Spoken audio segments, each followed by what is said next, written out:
What is going on, guys? It is Adam, aka Marv, and this is Marfoogle News. Today, we're going to cover a whole lot in a short amount of time, so make sure you always go over to marfooglenews.com where you can find all of the sources for today's show. First off, North Korea simulates invasion in scorched earth nuclear strike drill. So, as we've been talking about for the last week, a lot of people just kind of write off North Korea because they're tired of hearing about them and they think that they're, not going to do anything. North Korea said it had conducted a simulated scorched earth nuclear strike on South Korea and rehearsed invading its neighbor as it accessed Seoul and Washington, planning their own preemptive nuclear strike. The North's missile unit fired 2 ballistic missiles while conducting a nuclear strike mission. The General Staff of the Korean People's Army, the KPA, said in a statement, assessments by South Korean and Japanese authorities said that the 2 short-range missiles traveled a distance of about 225 to 250 miles at a maximum altitude of about 30 miles in the sky before landing in the water between the Korean Peninsula and Japan. So on top of their kind of scorched earth drill, they are launching these weapons. And one thing that we got from Fugel family military members is what they said is that North Korea got information from Russia. This is something that I believe is already public, but that they got information from Russia's hack about our plans with North Korea in the future. Now, I think that all of these kind of things are their way of like pushing back to try to get to try to put fear in everybody to make sure that nobody messes with them. But I think that North Korea, or if this is coming out because they want people to know that, I think that North Korea is a puppet. I don't even think Kim Jong-un is in charge of it anymore. It says that the KPA staged a tactical nuclear strike drill simulating scorched earth strikes at major command centers and operational airfields. The one thing is everybody has wrote this off, but at the same time, the white papers by the Pentagon and the DOD, which could be totally full of crap because it's what all these politicians end up, pushing through and asking for. All of these put North Korea as one of the biggest threats. They put them above above China and Russia. So I don't understand why North Korea, since it's many civilians just basically look at it and laugh at it, why North Korea is more of a threat on paper for an actual big event, a solitary event that would happen towards the U.S. or for one of our allies is North Korea. When China and Russia are obviously in all of the conditions that they're doing with Taiwan and UKR. So something is up. Again, I think that there's a lot of events that they know at the very top that may happen and that we're not going to find out until it happens. It says that the Rodong Sinum newspaper ran pictures of leader Kim Jong-un looking at battle plans and pointing to a blurred map with a long stick. So, first of all, this looks like it could be AI generated. I don't know what they're doing with this map, but if somebody is geographically a genius and wants to try to match that to a real map, it would be lovely to see if somebody actually pulls up the real map where this guy is pointing. If it's blurred on their end or if it's blurred by Reuters, I don't know. But that looks, I don't know what that looks like without seeing a world map. Is that South Korea he's pointing to? What is he actually pointing to? But this drill, the scorched earth drill, people, of course, use that in their headlines. And I think that, people aren't scared anymore of North Korea. But I think that might be our downfall and that might be our weakness, is that we are no longer worried about countries like North Korea, at least from the civilian standpoint. But at the very top in military, they are saying that it's the biggest threat. Why? We'll talk about that and much more on tonight's episode of Marfoogle TV. We'll be right back right after this.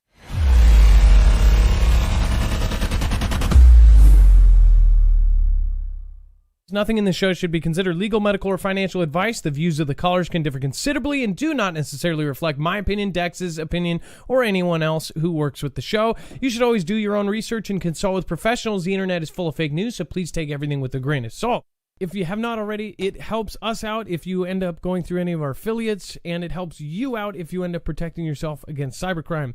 NordVPN is one of the best and one of the easiest to use. If you do not have a virtual private network, it protects your IP address, which is your online identity, which actually connects to your real address and everything else. It also connects to you. If you know anything about how they are data logging and basically getting your profiles down, you can prevent that by having a VPN. Nord is, again, one of the easiest. Download it. It's like an on switch and off switch. All you have to do. Go to marfooglenews.com/VPN. Not only will you get a giant discount on this, but you will also be helping us. I appreciate your support, and I appreciate everyone that goes through any of our affiliates. Can't say thank you enough.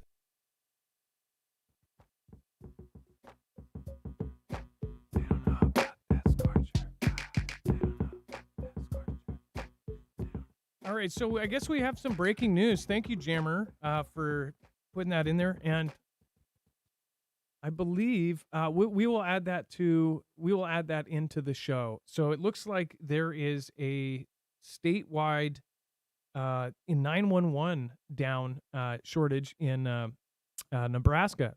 So we will find that and we will add that to today's show. When 911 goes down, that's something that a lot of people don't think about. We've had major events happen in Europe where their entire 911 system went down for a period of time. And then certain satellites had issues and they said it was glitched. We've had a lot of issues like that. Keep in mind, solar winds, when that accessed all of the systems, one of the largest hacks in history, that actually accessed all of these local state infrastructure agencies. So they actually specifically accessed HR, so human resources, where they would basically hire in people and keep track of the employees and also add people in, add their backgrounds, add all of their stuff in. That was specifically accessed on all sorts of different statewide agencies like power companies and water companies and water supplies. They don't know if they added in new employees. That's the thing. That's what could have happened. But they don't know that. We've seen a lot of weird glitches, a lot of weird hacks, a lot of weird 911 related issues. We've seen hospital related issues where they can't do surgery or anything until their computer comes back on. We've seen Microsoft issues. We've seen all of these things. And it's like they just keep coming. None of these compare to if our entire system goes down. And that's why we talk about this kind of stuff. If you're just joining the community right now, the purpose of this isn't to scare people. The scorched earth isn't scaring people. The headlines from the mainstream media are trying to craft your view on something that's to come. I think that they are preparing us for some sort of tactical nuke strike that gets everybody involved. And we'll see in the future if we come back to this and say, oh, yeah, he was totally wrong. Or if we go back to this and that's exactly what happens. Often we see mainstream media shape our narrative on exactly what is about to happen. They're real events, but they shape how we are going to perceive them before we even have them happen. They did something very similar all the way back. I mean, as long as I've been alive, they've been doing something similar, but they've gotten really bad in the last 15, 20 years. If you go over to our website, you'll find the full bibliography. We'll talk about this at the very end. Scorched Earth, Spies in Your Backyard. Is Wagner Boss alive? This is all of the articles, every single article, tweet, video, picture, document that we're going to show you here today, including a really funny one. We'll get back to that later with the guy riding a Toulouse Bowl shotgun. That one's pretty freaking hilarious. But first off, let's bring in my co-host/internet brother, Dex James. What is going on, and how are you doing today? Well, hello, Adam, and hello, Foogle fam. I'm doing just fine. So, North Korea, and by the way, I don't know if we can find him.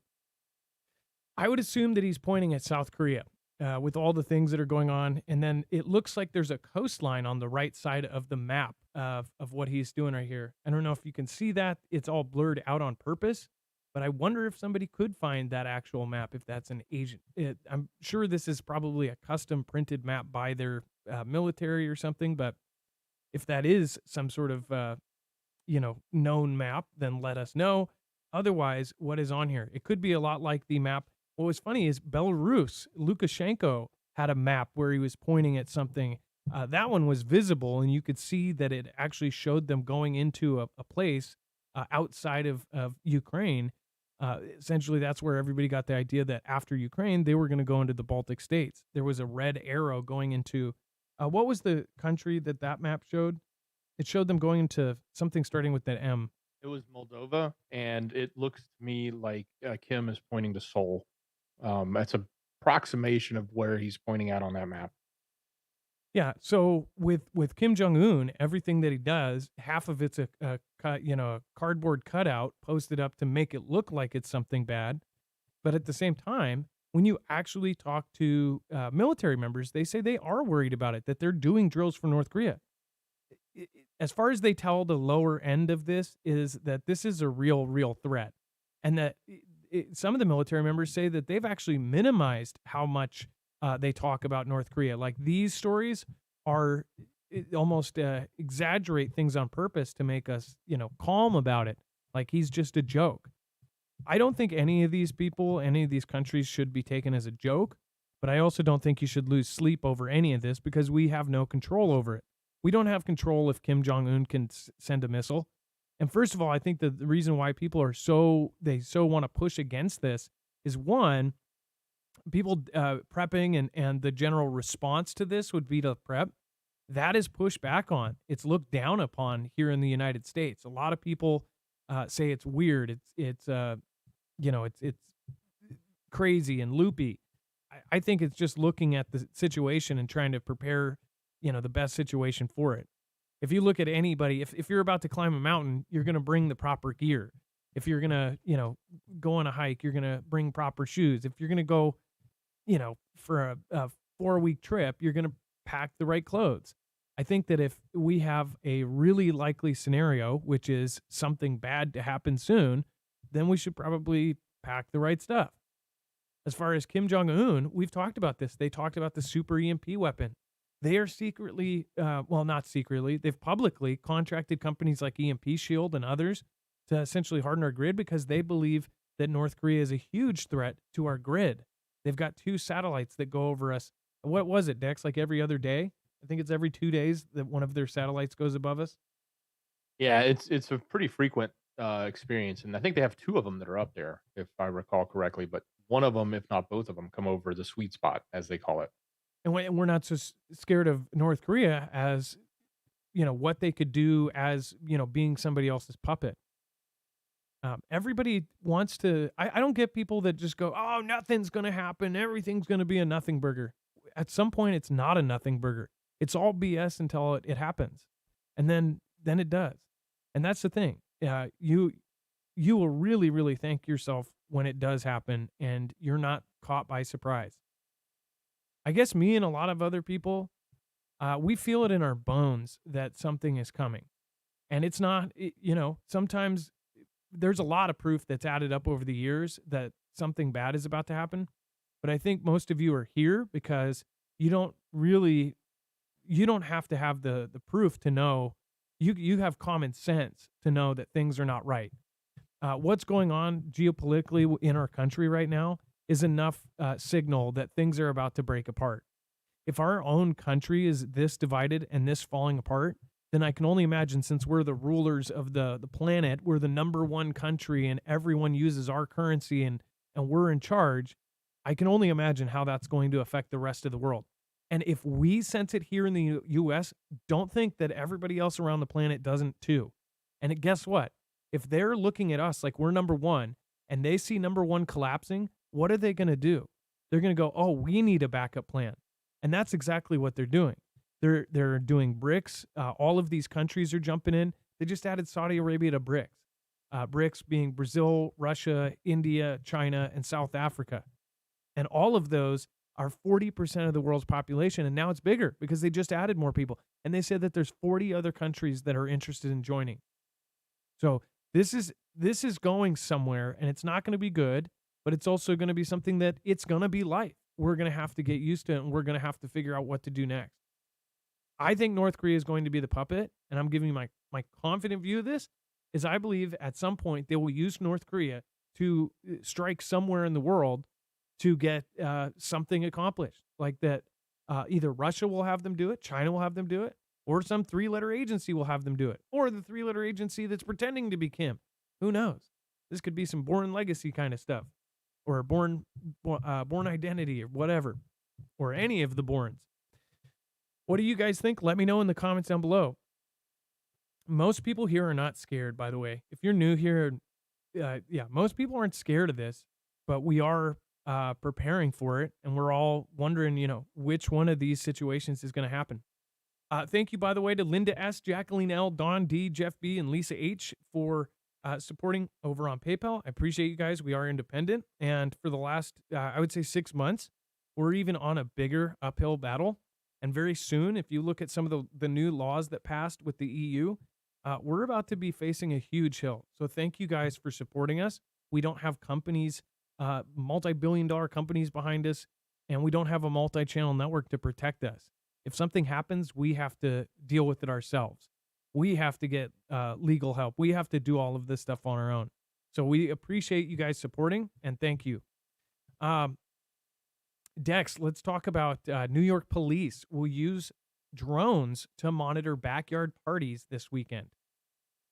Wow, so this is a really big deal. Obviously, this is a big weekend. It's Labor Day weekend. A lot of people are going to be celebrating over the long holiday weekend, enjoying time off, cooking out, throwing parties, having festivals, and all sorts of other gatherings that go on during this time.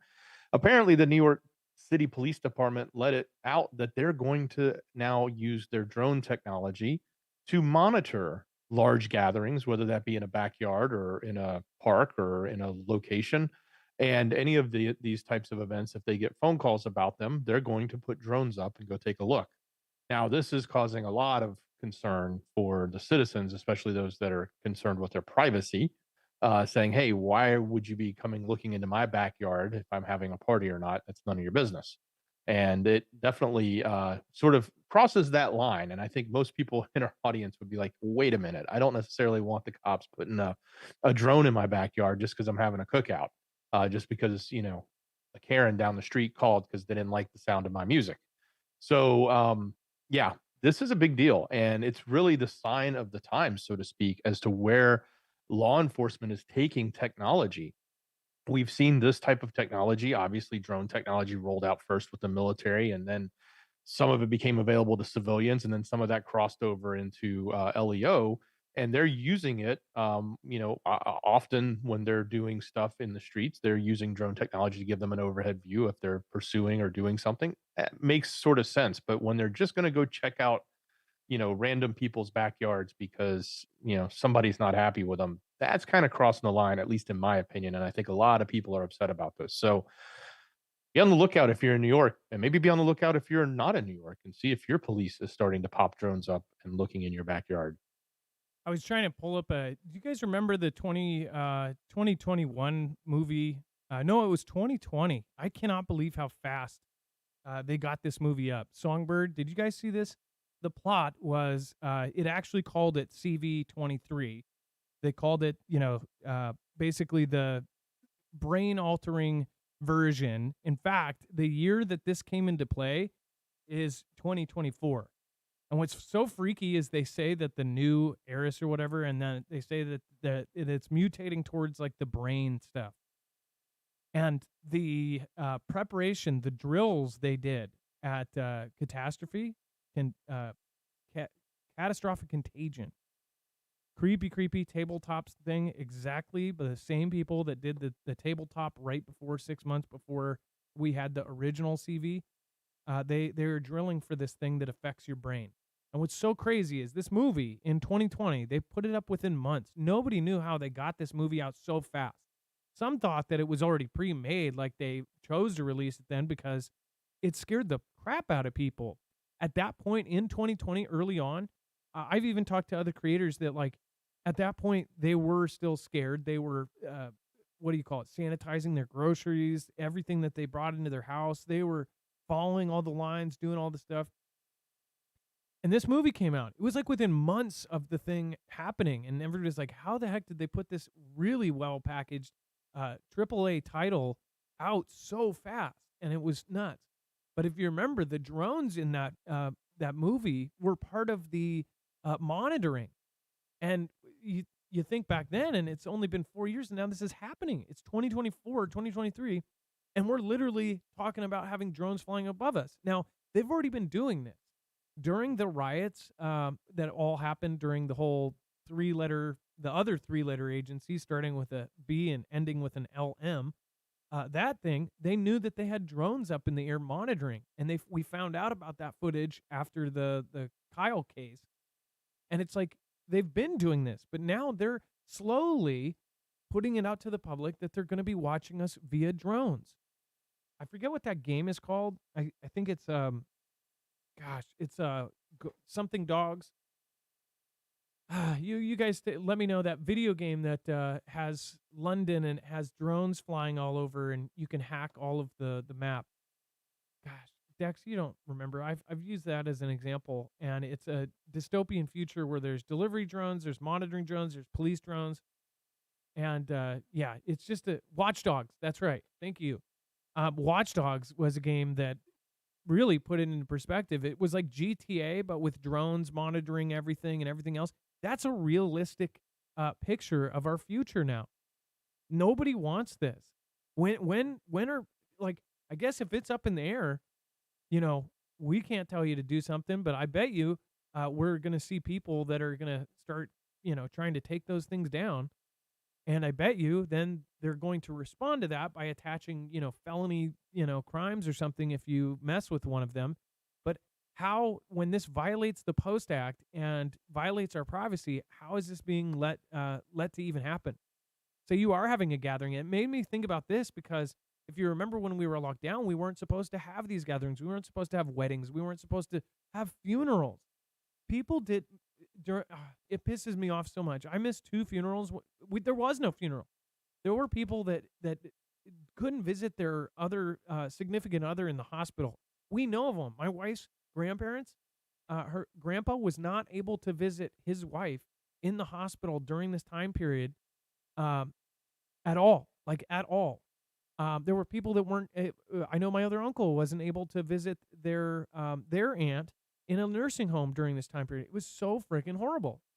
And it was so many stupid wrong things. And in this movie, they use them for monitoring the gatherings. And if people are out and about and all of that, that's where we're headed, people. And if you don't see all of this infrastructure being built up for this to happen again, then you're blind. I don't know what to say. And they're setting up the infrastructure online to basically block any kind of talk back to it. It's very, very freaky. And then all NOAA's Hurricane Hunter aircraft sidelined for maintenance before Hurricane Idalia made landfall. Federal hurricane trackers were short on planes as two major storms moved through the Atlantic region. A Hurricane Hunter aircraft, affectionately nicknamed Miss Piggy, gathered data on two storms but broke down the day that Hurricane Idalia made landfall. It said that means that the final data published as Big Bend communities braced for impact came from Air Force Reserve aircraft instead.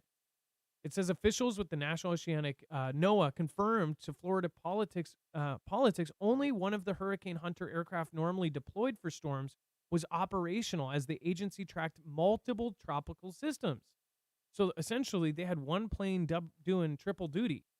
It said that Jonathan Shannon, a spokesman for NOAA's Office of Marine Aviation Operations, confirmed two of the Hurricane Hunter WP-3D Orion planes were grounded on August 30th, Wednesday morning, as Hurricane Idalia intensified. It says this is unacceptable and even more infuriating knowing that President JB's budget included no funding for these planes. It says, quote, I've already spoken to, and I wonder if there's any motivation to have storms do horrible damage instead of warning people and having people perish instead of evacuating because they could say, oh, well, we didn't know because we didn't have the planes up in there. But look at the changes that are happening around us. Look at the weather. It's horrible. I don't know. But it just seems like there's so much money going overseas. And meanwhile, our own shores are not protected and not monitored for the right things. They're putting drones over our backyards, but they won't put a plane up to see if there's a disaster coming our way. What do you think about this? Let me know in the comments down below. Thank you, Lola Cafe. Hey, it's nice to see you. You've been coming here for years, and I really appreciate you. Every time I see you, as you know, I think of the cafe in Seattle, and it's literally called Lola Cafe, and I think of that awesome little cafe. Thank you so much for your support, and thank you for the super chat. Appreciate that. And let's see here. Johnny D, thank you so much for making it yesterday as well. And let's see here. Kenny Cams says, good evening, Adam, Dex, and mods. Let's see here. Why doesn't that do it? Hold on here.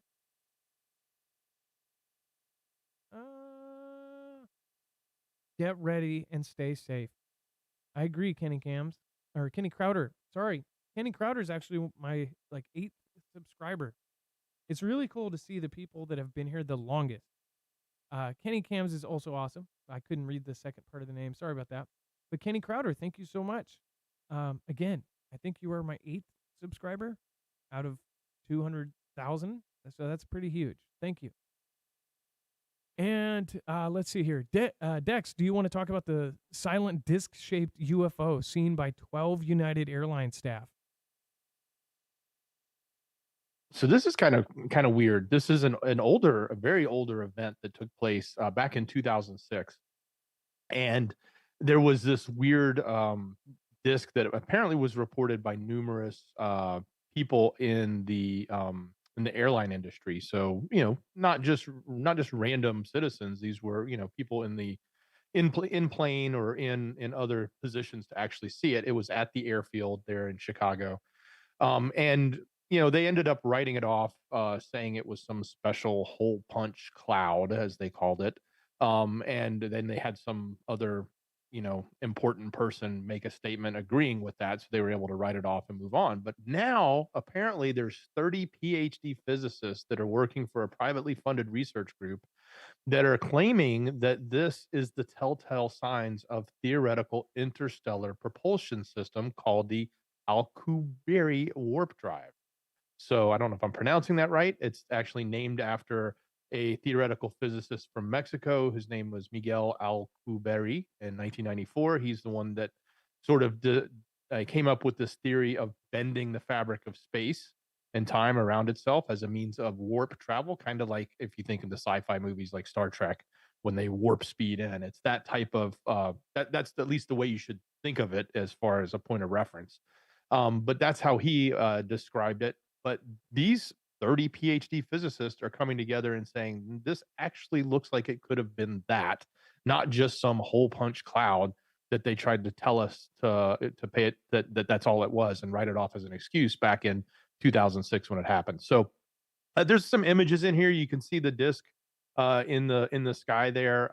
Some were calling it a hole punch in the clouds. It was sort of a foggy, cloudy day at the time, or an overcast day, I guess you would call it. The pictures are, I mean, this is way back. This is '06, so the pictures aren't that great, but that's what they got. I'm sure there's other things, including I think there's a video, an old video that talks about it from like a CBS report back in 2006. So if you guys want to check that out, go look at it. But it's certainly fascinating that when you see this type of brain power coming together, saying, "Yeah, we think there's something more to this, and we're going to look more into it." And flying saucers are such the stereotypical UFO. I know that people that really are into this, they say that there are different kinds of crafts. Like different crafts are actually different races of aliens. What do you think? Let me know in the comments down below. I remember there was a really cool, I don't know if it was a series, but I remember watching a bunch of it. Edge of Wonder did a whole thing on like all of the different kinds of aliens. Really missed Ben and Rob. Those guys were awesome. And then before we move on, just want to remind you guys, if you haven't already, make sure to go check out Energy. This is a solar generator that can get you through any kind of disaster. It's portable. It is also expandable, so you can make it a whole system for however much power you want. You can essentially make it whatever you want. You can build it up over years because it works like Legos. That's the easiest way to put it because they stack and they lock together, and they can be expanded up to 96 batteries. At the same time, they can be modded. There are certain mods. In fact, I have one of the UPS ones right here. This is the new UPS Rapid one. They're out of these right now. They ran out within that weekend. But when they get more, if you already have the Flex 1500, this is a game changer. This can charge each 1,000 watt big battery in less than an hour. That's incredible. Like it's crazy when this thing starts going on. When you charge, the fan turns on and goes "Zzz," and it charges it so fast it's unbelievable. Or you can push the button and select to do it slow charge, which is still 250 watts. It's like 4-hour charge. So you can do normal charging, but at the same time, this acts as a UPS. So the power goes through it and into your wall. So that way, if your power goes out, it senses it and it will immediately switch over to the generator. Just like any, hospital has a backup generator, this can be yours. So that's an awesome, awesome system. When they get more in, again, you can still order them, but again, you might have to wait. I waited for mine. Then they got 30 of them and they were gone like this. These are extremely well put together. This is the same company that is now outfitting the Army. They just won the SBIR Phase 2 contract. So this is the best of the best. If you want one of the best tools and bragging rights that you have one of the best solar generators out there, then I would highly recommend going with the Flex 1500. All the products that we do as affiliates, we believe will either save your life, make your life comfortable in a disaster, or just make you, in general, a better living, better prep. So again, this is awesome. Go to marfugglenews.com/energy, INERGY, and use the code Marfoogle. Also, the great part about these is they can be run inside. They are silent, so nobody's going to hear this from 3 blocks away. Very, very cool. They can be modded all sorts of different ways, and you can build it up over time. So again, I would start out with the start out kit and get at least a panel. Those panels are extremely efficient, and they fold, and they have a handle. You can take them with you. It's that easy. One cord from the panel into the machine, and you have power coming in. Or charge it from your wall. Well, you do have power, and when the power goes out, it's going to back it up on this. marfugglenews.com/energy. Use the code Marfoogle. Thank you guys for supporting us. Again, thank you for supporting Independent. And you guys know my opinion on this. I still think in the back of my head that this guy's going to pop up somewhere and be like, psych.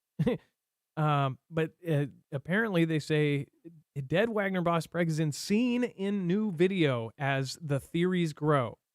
And I'm very careful about this because I bet you they could do something like this and continue to say he's gone and if he could be gone and then do something like this. So then people come out, say he's alive, and then they can knock you off for saying it, right? They're coming out with these new laws. If you haven't seen what the EU is doing with disinfo and all of this, there's not going to be unbiased news coverage anymore. If you don't go with the narrative, if you ask questions, that's all going away soon here if people aren't careful. It says a video appearing to show the Wagner boss Yevgeny Prigozhin alive has sparked a flurry of theories. Now, the context of it, though, is he basically says, like, oh, no, says, how am I doing? I'm fine, right? Everything is fine. As a matter of fact, everything is fine. Now, Dex, do we have a clip? I said we could pull up that clip of you from last week, but do you remember last week we showed the video of him in Africa, and I believe he was wearing the exact same uniform, even with the same. There was something temporary. They're like the pens were in the same order. I don't think that those would still be in the same order after a week or 2 weeks, right? I don't know if you noticed that. Yeah, I don't know if that's the same jacket he wears all the time or not. I did put that link if you want it. It's a timestamp link. It's in Screener. But yeah, it was over 7 days ago when he first disappeared because we were like, hey, wait a minute. They just said the plane went down, and we were saying, but we were just reporting a day or two ago he was in Africa. So does it make a lot of sense that yesterday he's in Africa and the next day he's in Moscow, and crashes in a plane? That seems like a lot of travel, but maybe he flew from Africa to Moscow and immediately got on a plane and then it crashed. That was what I was basically saying. But here we have this video that popped up. Now a lot of people are saying because he's suggesting in the video, everybody's asking if I'm alive, if I'm okay. Yeah, I'm fine. I'm here. I'm in Africa. So a lot of people are wondering, is that video after, and he's just coming out now and saying, look at me, I'm still here. But he also says in the video, it's the second half of August and it's the weekend, which actually lines up correctly to be the weekend of like the 19th or 20th, which is right before his plane went down. So this could have been like his last video ever recorded before that plane went down, which is also kind of ominous that he's telling people, hey, don't worry, I'm okay. as if he's insinuating that people are worried that something's going to happen to him. And then 2 days later, something does happen to him Just to play this little clip, and this is attached to our website as well. Let me unmute. or less. We would have reported that. uh, Going in this exchange of words, you see Belarus and Lukashenko saying that if we're attacked, that's the only reason we'll get in. And coming, mark my words. Dex, go ahead. Well, and let's not forget, I think it was Monday or even yesterday. It was probably yesterday. Within the last 24 hours or less, we would have reported that Prigozhin had been in Africa and he'd filmed a video there, and he had posted that on his on the social networks. So it's an interesting question. Like, did he go from there to Moscow to then jump on a plane to St. Petersburg, and all this happened in that short amount of time, or is there something else going on here, or why? Now, one thing to think about is he and many of these other top oligarchs of Russia, they have private jets. They can get anywhere. Shoot, a lot of CIA agents have access to private jets. If they're traveling somewhere, they can be anywhere in a couple hours. If they need to respond to an event, they send out people.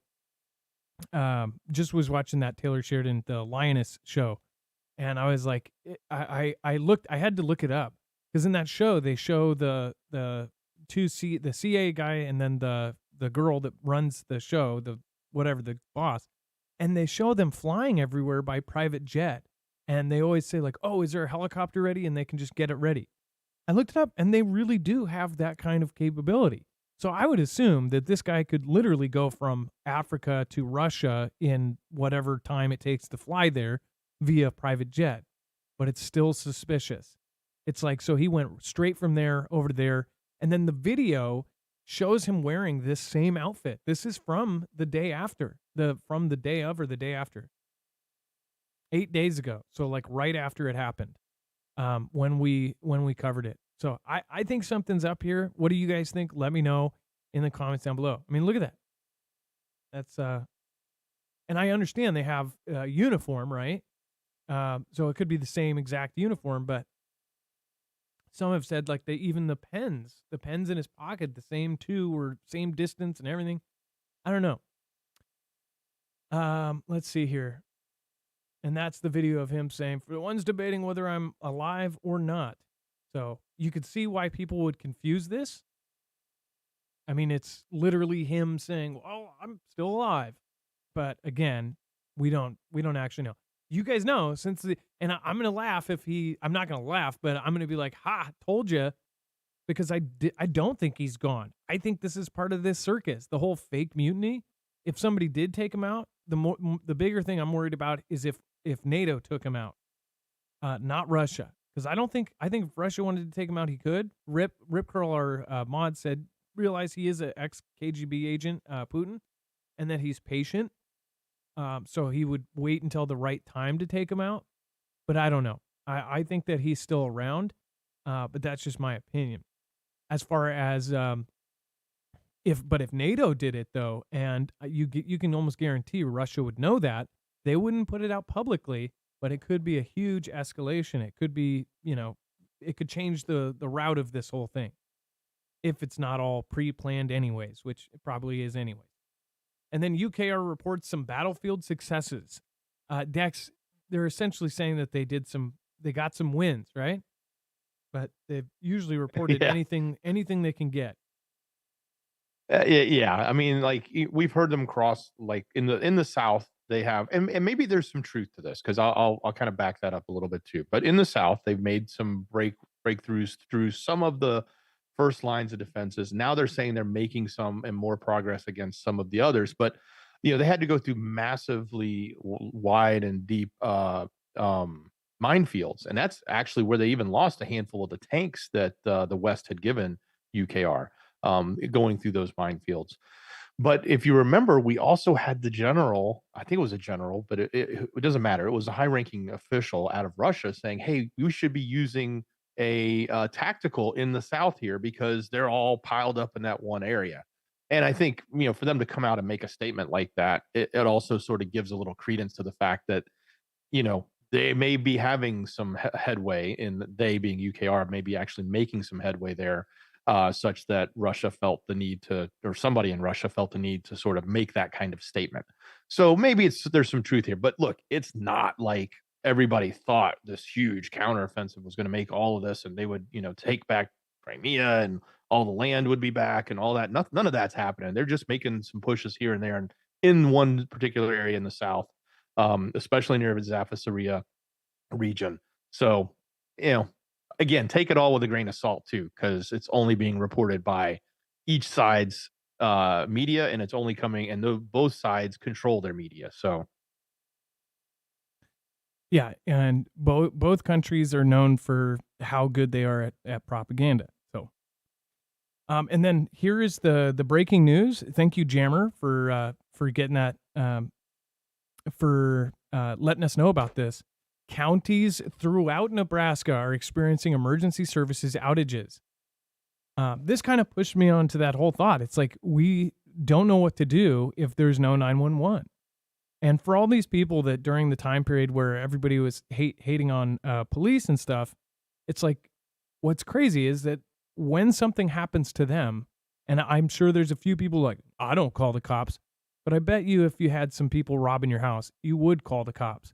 Or even if you handled it yourself, at some point, unless you're seriously a mobster that's going to hide it and bury the guy in the backyard, you're probably going to have to call the cops. Even if you defend yourself, then you're probably guaranteed going to do it so you can get a record of it, whatever. But most people have to dial 911 at some point in their life. I think if you're over 20, then you've probably called 911 at least once in your life for some sort of emergency. You have to call 911 for medical emergencies too. And if something happens, what do you do if there is no 911? This is a big deal. This is also something that is targeted specifically by TMs in all of the white papers that talk about potential big events happening. They say that they have specifically targeted 911 systems. So this could be a glitch, but most often it's some sort of hack or regional hack or something like this. Again, look at all of these counties are down. And here, by the way, if you're watching from Nebraska, maybe freeze frame this, because this is the numbers for all of these different counties to call if there's an emergency. So Buffalo, Burt County, Dakota, Douglas, Dundee, Washington County, Sarpy, Platte County, Lincoln County, Hall County. So you can pause and get that number down because, frankly, if something goes down, you can't call 911. Now, they've had backup systems, but when the phones actually go out, if everything goes out, if we lose cell towers and now nobody even has a landline anymore, it's not like you can walk down the street to a payphone either. How many people, and let's do a quick poll in the chat. How many people have a landline phone still in their house? I bet you there's going to be more than we think because I know the makeup of our audience is mostly 40 and up. So let's see how many people still have landlines, and it doesn't count if you have one but you don't use it. Like, how many people have it? Let's see here.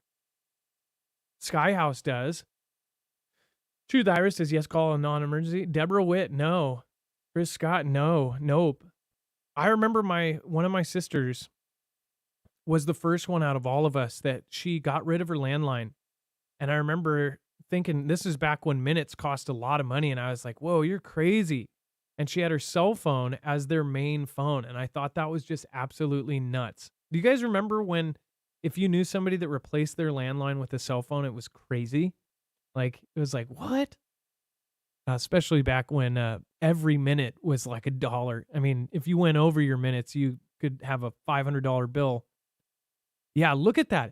Nobody has a landline, and most of you are preppers. So can you reflect on yourself and go, okay, that is kind of a lacking area, right? Now, landlines can still go down. Margie Clissold, the opposite, says, I don't have a cell phone. Hey, good for you. I'm dead serious. Like, one of my other sisters who's older than me. She's 10 years older than me, and she's always been a kind of a hippie. She was the last one out of all of us to get a cell phone, and I actually helped her get her first like prepaid phone a couple years ago. But she was like the last person I knew to actually have a cell phone. Now she's addicted to it. Dustin Royal, what about satellite phones? They're expensive. I know that. I would love to have a satellite phone, but I don't know how good they would be too if everything is down, and like who are you going to call if all of the other phones who are you going to call because they're all on cell phones unless they have a satellite phone too, right? Dank Bear. Walkie talkies, says Deborah Witt. I have some good, I think they're 10 mile. I don't know if it's 10 mile. I have some really good walkie talkies that I invested in a couple years ago and have not used them yet. Dex, go ahead. I was just going to say, I think I ran over my landline with the lawnmower. At first, I was worried, and then I looked at it and I'm like, okay, it's not cable. It's AT&T's line. I don't care, and I kept going. 'Cause we don't use it. Yeah, right? It's like I don't know. It's crazy though. Think about it. Nobody if the cell phone towers go down, and the systems have gone down during like regional kind of disasters. Cell phones here weren't working when there was a huge event downtown. There was one of the riots or whatever happened, and the circuits were so overloaded you couldn't make calls for like 25 minutes. That's a small outage, but when we're talking about like grid down and systems down, what is your plan? Here's the other thing: if you have a family bigger than one, if you have a significant other, and or you have a significant other and kids, what are you going to do if the phone lines go out? What if you're at work, something happens, your power goes out, your cell phone goes out? Do you have a plan on where you're going to meet? Are you going to go home? Depending on the disaster, if it's a disaster where your family needs to get out of that home like immediately, where do you meet? Do you set a meeting place? And then what if that meeting place is non-accessible? Like there's no roads to it, or the roads to it are collapsed in the case of if you're on the West Coast. Where is your second place? Do you have any of that thought out? I can guarantee most of you do not. There's a lot of you that do here because we're all preppers, but people should have a basic plan, and you have to go over it with everybody because you might not be able to just call them and tell them what to do. They're not going to have Google to Google stuff. They're not going to have DuckDuckGo to look up the routes. You need to know how to do it and practice it, and even walk it if you have to with your family, or ride it on a bike and look at the path that you might have to take. That's the level that most of us are at. And then Kyiv targeted by most powerful aerial attack since spring. So, Dex, do you want to go over the attack? So they're claiming that more than 20 missiles and drones were quote unquote destroyed by the defense forces in Kyiv overnight. I don't know exactly how many went into all of UKR. That was just Kyiv City. But keep in mind, this is the response that you're going to get after we just got done reporting about the massive and probably the most significant attack ever from UKR into Russia, where they took out multiple planes and they hit they hit an airfield and a bunch of other locations, including in Crimea and other spots. So you got to expect that if UKR makes some significant play like that, that Russia will respond. So this was Russia's response, obviously Kyiv being one of the main cities that was targeted, as well as others. But not to be unexpected. Obviously, if you live there, you don't want this coming down and raining down in your city. There is some, I guess, Ganda-ish, if you want to call it that. I've seen some of the reports come out saying they took out every single thing, nothing made it through, or they took out 34 of 36, drones. But then they turn around and you got stories like this where they say, well, actually, these people got hurt. These people got hurt. So, Russia says the same thing. Like when UKR puts a drone into and hits something in Russia, Russia says, well, we took it down, and I guess whatever happened must be the remnants of it falling down. So you got to take it all with a grain of salt. But at the high level, yes, UKR hit Russia a couple of days ago. Russia hit UKR really hard today, and that's what this is. And both sides minimize the other's attack. Both sides maximize their attacks. So, you never know where the truth lies, but you could probably kind of look somewhere in the middle on both sides. Either way, it's a massive war going on right now. And if you actually look at the map of all of the different troops, the public maps, it's pretty insane to see how spread out this whole thing is. It is massive. I mean, there's hundreds and hundreds of thousands of soldiers out there. All right. And then before we move on, make sure to go protect yourself. If something does happen, again, you're going to want to get to the spot, then you want your car to run. If we have an electromagnetic pulse or an EMP or a solar event from the sun, a Carrington level event hit Earth, which they say will happen, it's not a matter of if, it's a matter of when, then you want your car to drive. Again, I think of the show Lioness, where they showed them in one scene, they show them driving an old beater, and they're like, "Why are we in this relic?" And they're like, "Well, because they had an EMP device, and they stopped all the cars." Those old cars, great. If you have one of those that will run without where it actually has where you can press the gas pedal and it has a wire physically telling it to put gas in, then you're awesome. You're good. But if you have anything that doesn't, almost the entire car shuts down because it will not work without the electrical parts fried. Again, this will protect that. This will ground the signal in less than 500 trillionths of a second before it's able to fry your devices. Again, it doesn't just work for cars. They have different versions for almost everything. You can get it for your cars, your trucks, your ATVs, your motorcycles, your dirt bikes, if you're planning on getting out to the woods and dirt bikes, or even, again, some scooters. They also have it for your house, your solar system. They have one specifically made for the Flex 1500 if you already have one of those and want to protect it. They also have ones for RVs and for, of course, gas-powered generators. So make sure to check it out. And if you have a ham radio, if you're a licensed operator, you have a protection for that as well, specific device made for that as well. So go to marfooglenews.com/EMP and make sure to use the code MARF. If you use this link, though, you should automatically get the $50 off per device, and you're helping your favorite channel at the same time. Best part is it stacks on top of all of the sales. So anything that they run, that is going to stack on top of it. So that is the really great thing that they do for the Foogle fam. Again, we appreciate it.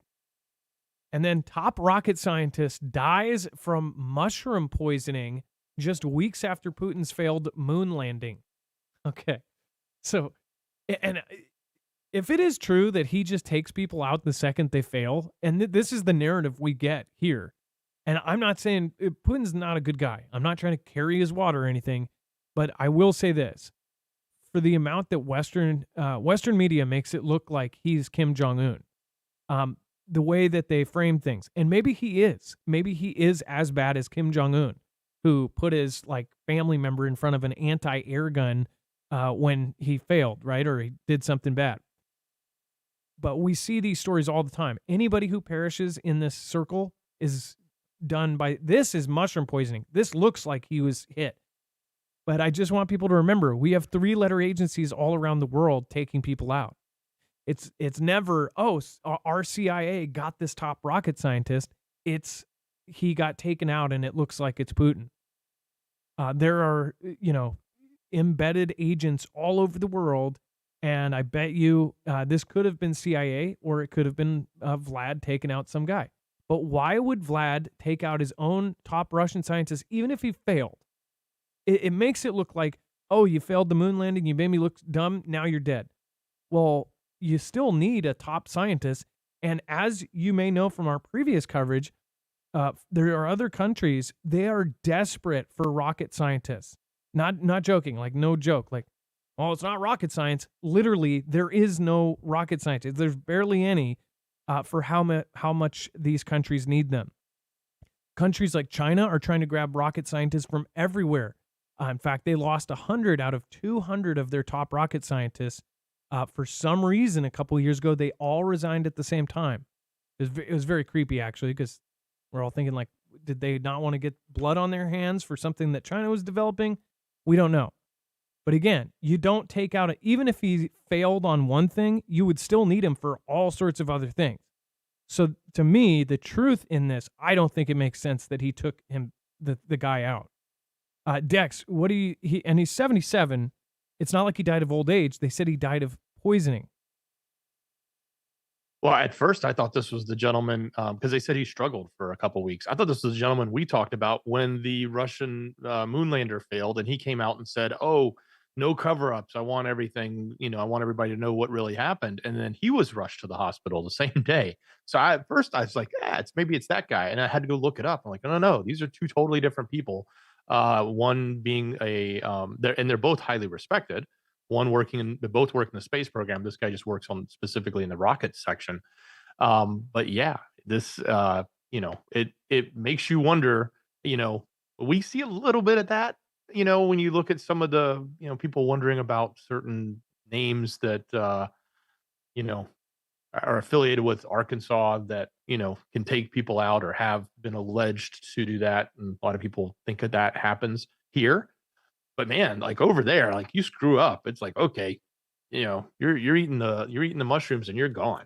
So kind of a scary way to be living if you're in a position of significance, not necessarily power, but just like significance. Like this is, a top rocket specialist or a top, space special, astrophysicist or somebody that, screws up. It's like, oh my gosh, now, you're out and you're out in the way you don't want to be. And a really good point. He was the author of 291 scientific articles and was regarded amongst the most eminent space scientists. To me, even if he made a mistake on one thing, you would think you would need him for the 290 other subjects that he is known for. Yeah. What do you guys think? Let me know. Let me know what you think. And here's the thing: they have framed it on most of it. Everybody just assumes Russia took him out. Vlad took him out. But if they look at the count of people, right? They said became Wagner. Prigozhin became the latest to join a staggering count of at least 40 high-profile deaths linked to bloodstained hand of the ruthless tyrant. So they are blaming directly Putin. Now, Putin could be this bad.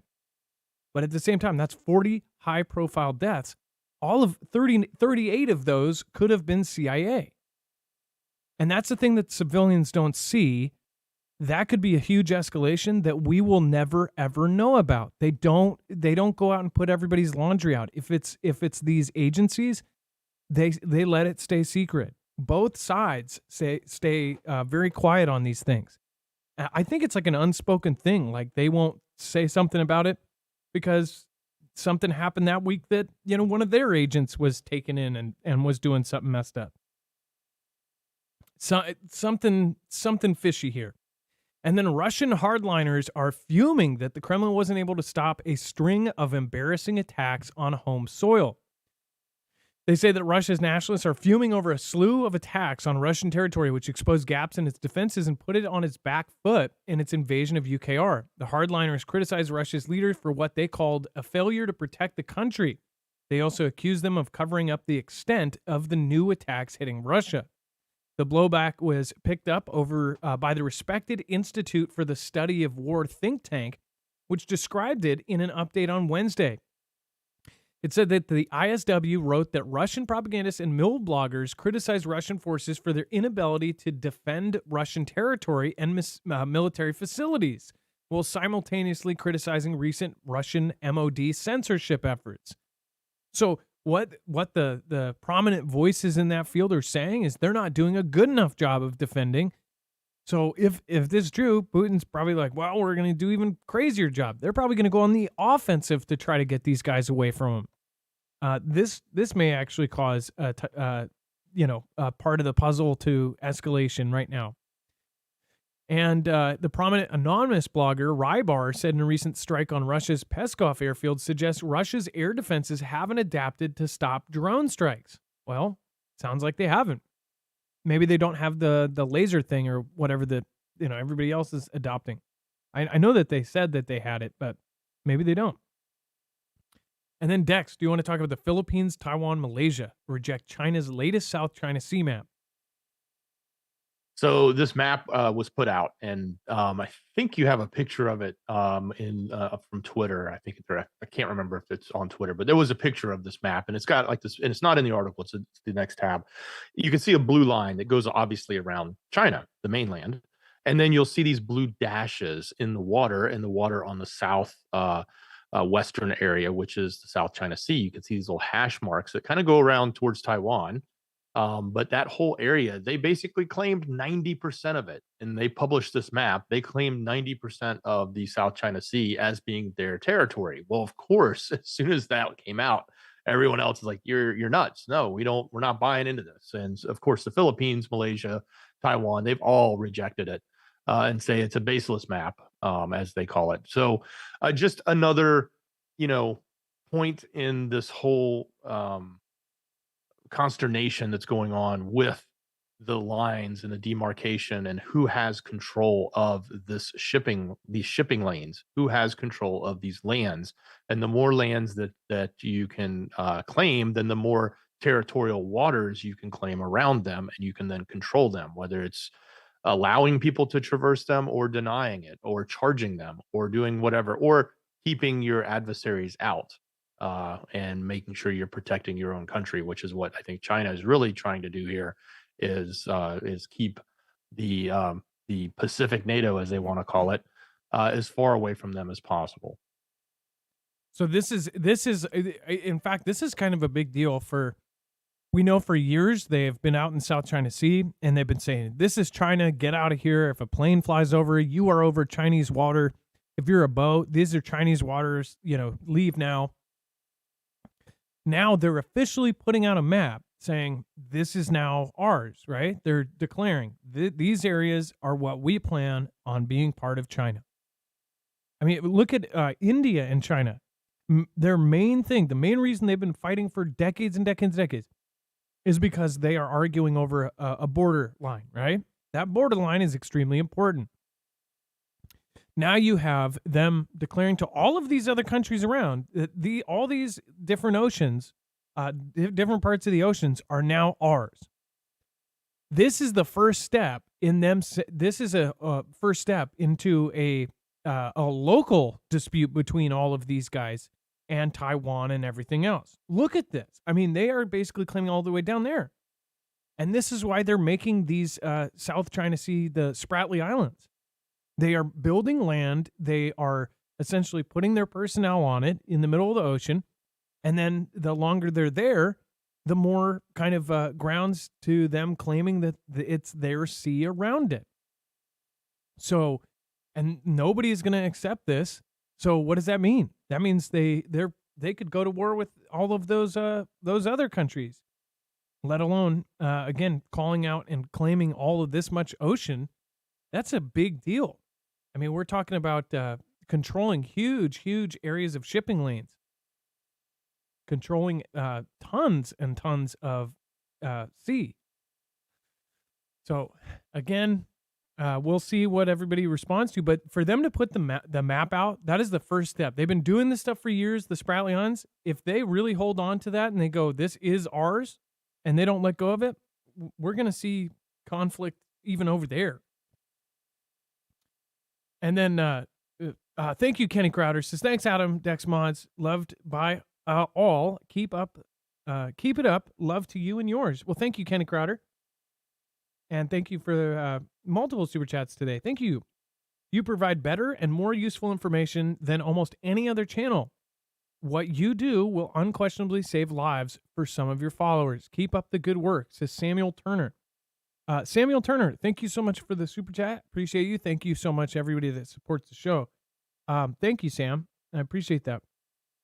And Shannon B says, Marfoogle News, the only news I use. Love the show and keep up the great work. Adam and Dex, I'm prepped because of the show. I'm really glad to hear that.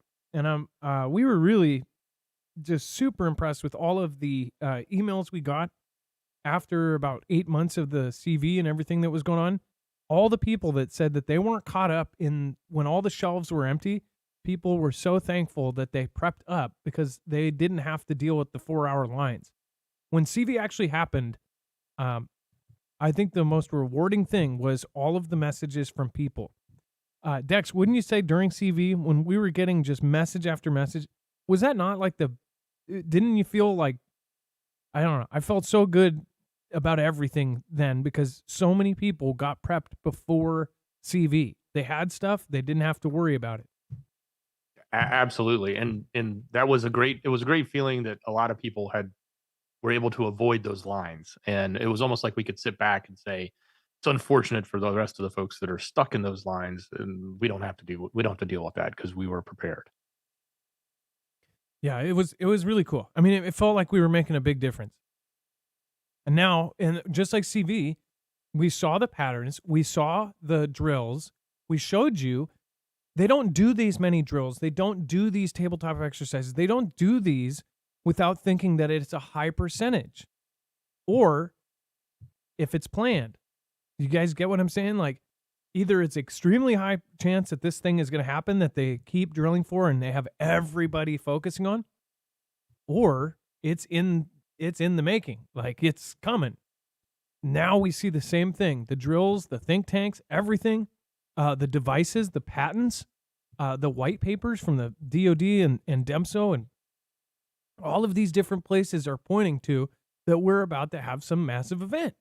And I don't see how people miss it. But again, most people don't, follow this stuff this closely. You guys do. I know everybody in our audience is on it. Even if they don't agree with me, they know that they probably have a different belief on what's going to happen, and it's not going to just be a nothing burger. Something is happening.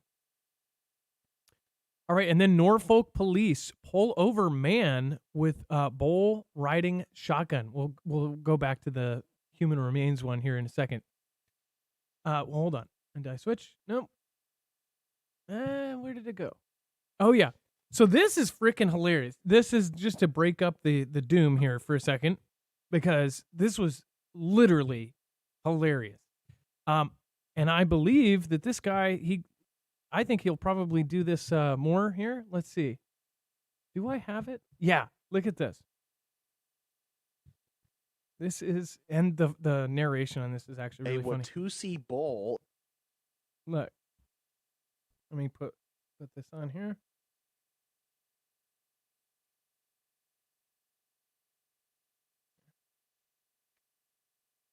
Police Division responded to a call of a man driving eastbound on 275 with a Watusi bull in. By the way, that is a Ford Taurus. That is an ex-cop car that he is in. He has chopped up the right-hand side, the passenger side, and he has made it to where he can take this gigantic bull. I don't think I've ever seen one with bulls with horns this big. I actually did not know they got that big. Or maybe I just have never seen one next to an object which I know the size of. That's like a smaller Taurus. That was an ex-cop car. He literally bought it from an auction because it still has call 911 on the side. And what's so hilarious is he's driving around in an ex-cop car that literally on the back of the car says call 911 because he didn't get rid of the writing that was on the police, right? Responded to a call of a man driving. Oh my gosh. You know what's even funnier? It says call 911 in Nebraska. They're literally, you can't right now, by the way, because they don't have 911. But if you look, maybe it's because this guy is driving around. Maybe he broke the system. It says dial 911. And he's also lice. He got rid of the Poe. He's just the lice. Look, he got rid of all around lice. Oh my gosh. So funny. Meyer and how he bull in his passenger seat. The officers received a call reference a car driving into town that had a cow in it. They thought that it was going to be, like a calf, something smaller, something that actually fit inside the vehicle. And the vehicle was big enough. Well, technically. As a result, the officer performed a traffic stop and addressed some traffic violations that were occurring. And you can see it's Nebraska's big rodeo parade, and it says best car entry. So he entered that car. Oh my gosh, I did not see this before. I watched this twice, and I did not see. Oh, that is so gross. Isn't that gross? I was wondering if you were going to notice it. I didn't see that. Oh. Imagine driving behind that at 60. Oh, gosh. Do I need to point it out? Because that's pretty gross. You can see right behind that back window is excrement, to say it lightly. With that particular situation. The occupant of the vehicle was identified as Lee Meyer of Neely. The Watusi Bull's name was Howdy Doody. Howdy doody. That thing is so savage. The horns on it are 6 feet wide. I did not know that they got that big. Is that, I mean, if you know about rodeos and stuff like that, is that like an award-winning kind of bull? I would think horns like that would be something just unbelievable. But he's driving down the freeway. Back home and to leave the city. He was told to leave the city and he got a warning. He didn't even get a ticket. I get why. I mean, technically, but you would think with poop coming off the side of it and just, I guess there's probably not a specific law. Nobody's made a law for that. He's looking in the books like, technically it's not illegal. But that's just nuts to be driving in a car like that. Technically, that's a lot of BS on that car. I love how it says dial 911 in Nebraska. And maybe that's why. He's driving home right now, and so many people are calling 911 that they broke the system. And then no human remains found 2 years after claims of mass graves in Canada.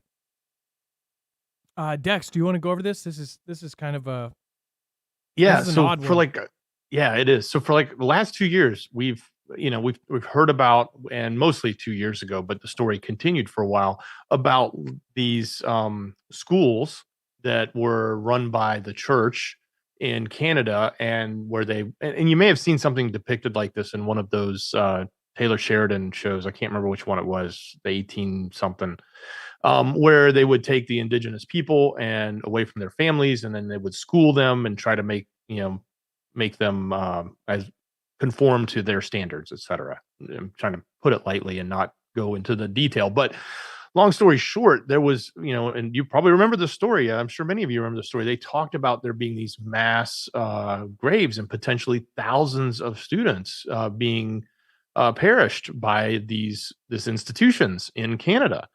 Well, apparently they've been digging and can't find any of it. They've looked everywhere, not everywhere, but they've done this massive dig and they cannot find any remains at all. Now, just to be clear, that's potentially they may be doing more, but at the same time, they did say, hey, we've done this massive excavation and we can't find any evidence that supports any of this. So it doesn't mean it didn't happen, doesn't mean that it's not true, but it's also an interesting thing that's coming up right now. Given the fact that all these claims were made, it was so significant that even the Pope came out and apologized for it. And talking about what the things that were done back in the 1800s and the early 1900s, so atrocious, et cetera, et cetera. So, but yeah, kind of interesting. They had expected to find hundreds or even potentially thousands of remains, and they found 0 so far. Which I don't know. That was probably my first introduction to that was the 1880. No, yeah, it was 1883. That the Taylor Sheridan one. Yes, I did not know about that before that. I did end up going down kind of a rabbit hole on that, but is really, there's some pretty horrible things there with the Native Americans. I actually learned a lot of stuff about Native Americans when I was able to. My mom had us stay with Native Americans for actually a long while. So, let's see here. Before we move on, I do want to remind you guys we are now with Harvest Right. So this is now one of our coolest affiliates, I think. In fact, if you guys don't know what freeze drying is, essentially it is the best way to preserve food. It preserves food with cold instead of heat, which heat immediately kills some of the shelf life on food. And oxygen, this does both. This freezes it and takes all of the water and all oxygen molecules, and it preserves the food for up to 25 years. Then when you go to cook it, and because of its process, it keeps almost all of the flavor. Now, if you've spent a good amount on the pre-made stuff, then you'll know that you're pretty much stuck with whatever, they have or whatever they provide. You can freeze dry whatever you want with this. That is the cool part. It's very easy to use. You put them in, you basically set it and forget it. 24 hours later, you have freeze dried food, which is very, very awesome. The technology in this is awesome. And this is a huge deal as far as being able to do it yourself. Being able to custom freeze dry anything you want and have that in your stock is going to be way, way cheaper. You're talking about saving thousands of dollars. I would say the freeze-dried meals, they can range like a single meal for $15. This, whatever food you want to preserve, you get it and then you freeze dry it. If you have a garden, then this is great. You can actually freeze dry almost everything in your garden and keep it for later. So for when you actually need it. You can preserve pretty much anything and everything that you want. It's much better than dehydrating, because dehydrating uses heat and it takes away a lot of the flavor. This holds in almost all of the flavor, which is really, really awesome. You can do cooked meat, you can do raw meat, you can do pretty much anything you can think of. There is a way to freeze dry it. So you can actually have this on your own. Again, they are doing $300 off right now. So I would make sure to go over and check this out. They have different models with different amounts of trays. The Pro has the 5 trays, and that is $300 off right now, which is a really awesome deal. Go to marfooglenews.com/freeze. And then don't forget, make sure to stop by as well and enter to win a freeze dryer. There is a contest going right now where you could win one. So marfooglenews.com/freeze. If you've been looking at this for a while, this is something that you really should be looking into and research it. But once you do, you'll see every reason why to do this. It is very, very cool. My wife is excited because all of her, we waste so much out of our garden and it goes bad before we can eat it. So again, I think it's going to be fun. All right. And then in the future, I want to do freeze-dried content. Not a lot of it, but just my own kind of journey doing the freeze-dried stuff. I'm really excited about it. I want to do my own prep. All of the prep stuff that's out there is, there's not food that, there's not food that works with my intestines, or there's not a lot of it. So I want to do my own.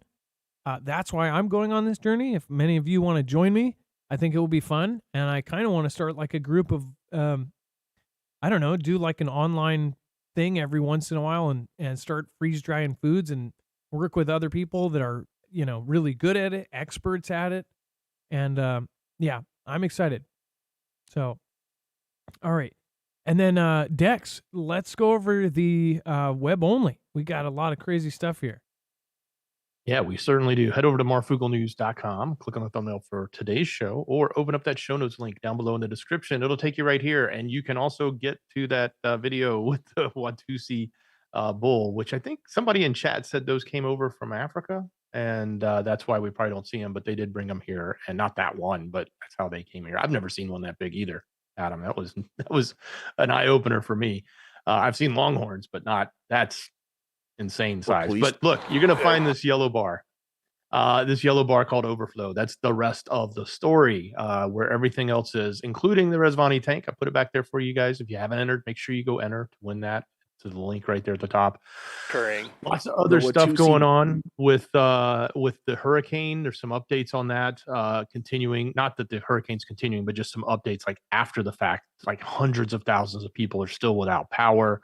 A lot more photos are coming in. So if you're interested in following what's happening there, we've got all of that coverage as well. One of the interesting ones I have often thought about is all these electric cars. Like they're just going up in flames because of the water, and salt water and electric cars don't mix, and salt water and electric cars definitely don't mix. So that's something to think about if you're wanting an electric car and you live in a flood prone area. It's probably going to be toast if you get flooded. But lots of other things going on. We do have some of the updates going on with Russia and UKR. That's here. There's a claim that Belarus is not ready to use their nukes yet, but they are training on it. But that's coming from the defense intelligence chief coming out of UKR. So take that with a grain of salt. That and a few other things that are happening there you can check out. We do have the whole political spectrum covered. Nothing major happening with T-Man right now, but some of the other stuff, a lot of pontification. If you're interested in the stories on the good, the bad, I think even here in Georgia, they were trying to get the Fannie thrown out, Fannie Willis, the prosecutor, trying to get her ejected, but our governor stepped in and said, no, we're not doing that. So that kind of stuff is there if you're looking for it. The super rare blue moon's not coming back until I think 2037. So, and if you're curious what Elvis would look like, you can go to our website and find out if he was still alive. AI has come up with a handful of pictures of what Elvis would look like, and some of them are pretty atrocious, but I'll leave that for you to go find out. Just head over to marfooglenews.com, click on the thumbnail for the show, or open up that show notes link down below in the description. It'll take you right here. You can get to the rest of the story.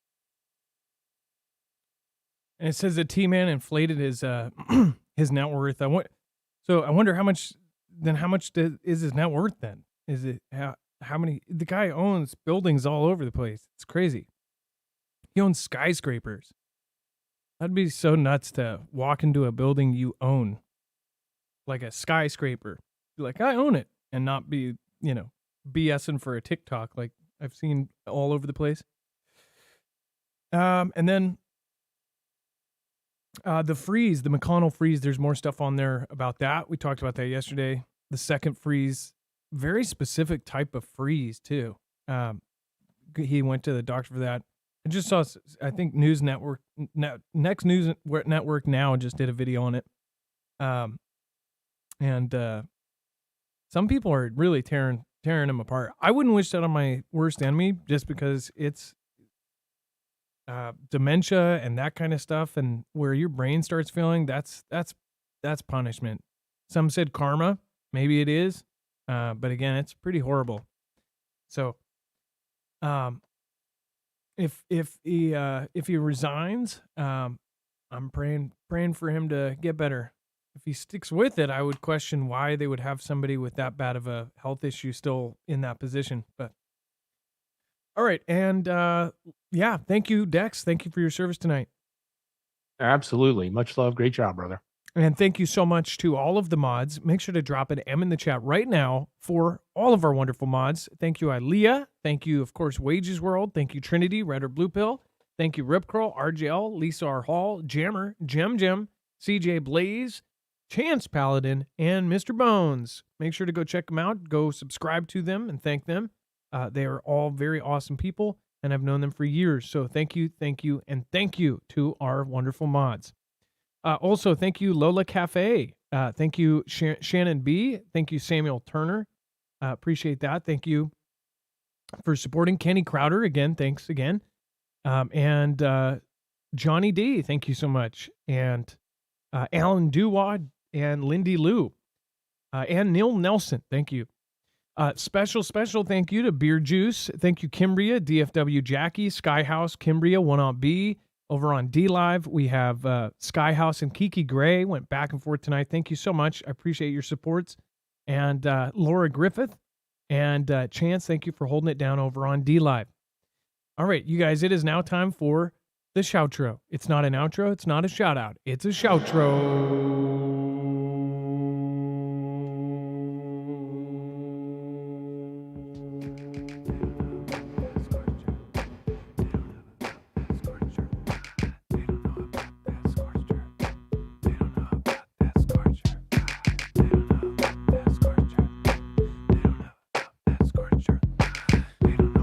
All right, we're gonna make one for Lola Cafe.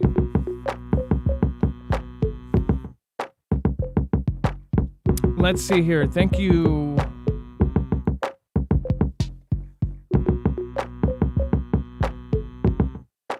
Lindy Lou, thank you too. I appreciate your support yesterday.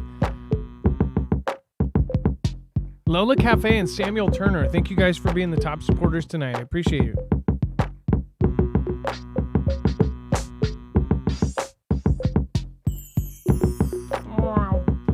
All right, let's make one for Lola Cafe. We're going to put the chat up on screen here. Thank you. High Plains Drifter, I'm coming for your tacos. That's a good song right there. coming for your tacos. Her name was Lola. Isn't that's the song?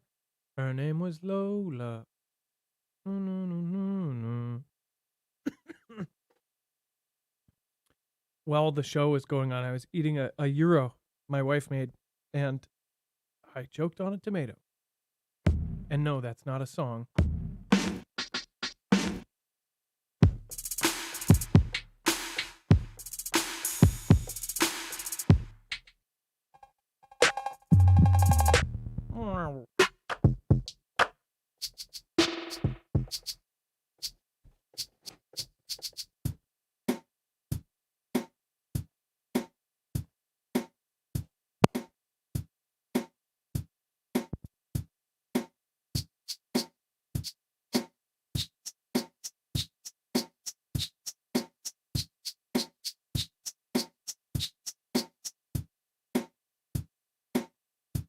Euro or gyro. I call it a euro, but whatever you want to call it.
Lola, Lola, I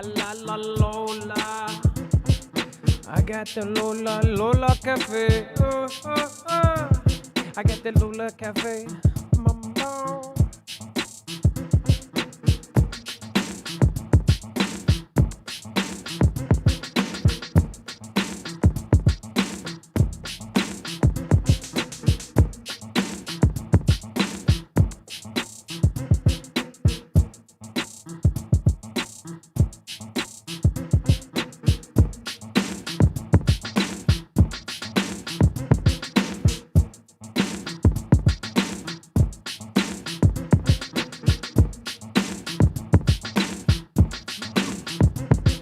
Daddy Lola.